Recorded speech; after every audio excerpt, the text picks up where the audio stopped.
close out phase 1 of the Elrama Park and pursue phase 2 of the Elrama Park. So, right before the meeting,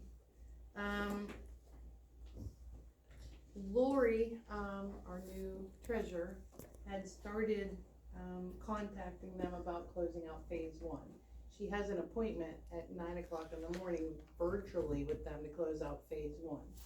So it is really just the township signing off on it. Okay. So I would like to amend this rather than derail what she's already been working on. She's already put herself as a contact sign off person for Great. phase 1. And it partially has to do with, we have interim people and, you know, I get, you know, Yeah, the so contact person you two people doing the same thing. Now, I did explain to her about phase 2 because, you know, all that different stuff that goes on with phase 2, the bidding out of stuff, she'd never be able to, but she feels confident, for phase 1 is already set up the contact person and so she has an appointment virtually at 9 o'clock on Monday, so I would like to, if it's okay with everybody else, to amend this to just phase 2.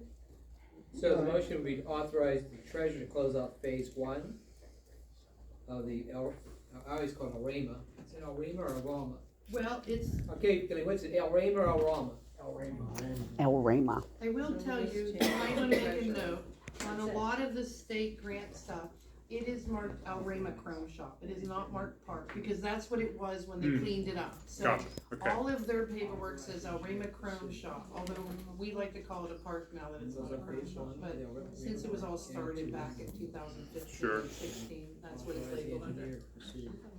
And Michelle, if your treasurer has any questions on Monday, be happy to help her. And I went through it all, it's crazy, but, so it was ready to close up. They literally were renting the park out without an occupancy permit, and it was one of the things I unfortunately discovered back in the fall, was we didn't have any insurance on that park when we were renting it out. And that was kind of a problem that I had. One, or if someone got hurt there, but two, we just spent all this time and money building a pavilion in a park, and if it burns to the ground tomorrow, we're not insured. Nothing, yeah. But there was some other board members that believed because of our umbrella policy, it was fine, and I'm like, no, you've had the park for like 2 years, you've never told the insurance company you have the property. So, and I was going to refuse them to have movie night there if they didn't get insurance. But, so when I went through the documentation, they didn't have an occupancy permit going into movie night. So what it was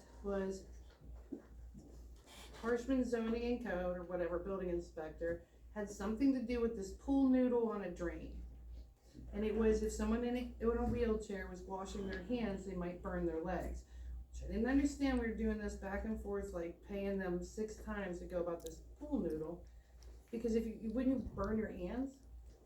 Can't you turn the water down? But so they went back and forth with this occupancy permit that they wouldn't give over a cover on a drain in case someone burned their legs. But it was multiple pay to go and then check this, then it was pay to go and check that. It got all the way down to this pool noodle thing. They finally gave the occupancy permit. And so I went on the grant website, and it's all the way down to, I think, just the signature. They sent through the occupancy permit, they sent through the sign off. It's just a township representative had to sign off. And I didn't know if I could, we didn't have a treasurer at the time, just interim for a couple hours just to get bills out.